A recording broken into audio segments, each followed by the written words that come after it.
គ្រប់ជំរាបសួរពុកម៉ែបងប្អូនទាំងអស់គ្នាមកខ្ញុំបាទជាបុគ្គលិកផ្នែកលក់នៃក្រុមហ៊ុនជីធម្មជាតិជប៉ុនសញ្ញាផែនដីនិងជីសញ្ញាក្បាលសឹង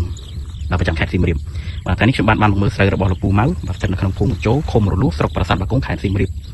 បាទស្រូវរបស់គាត់នេះគឺប្រើប្រាស់ទៅលើជីធម្មជាតិជប៉ុនសញ្ញាផែនដីលាយជាមួយនឹងជីអ៊ុយរ៉េសញ្ញាក្បាលសឹងបាទបច្ចុប្បន្នអាយុ1ខែជាងហើយ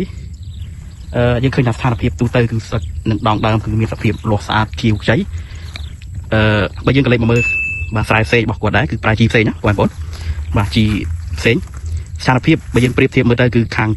បាទជីផែនដីនិងជីសឹងរបស់យើងគឺមានសភាពបាទលាស់ស្អាត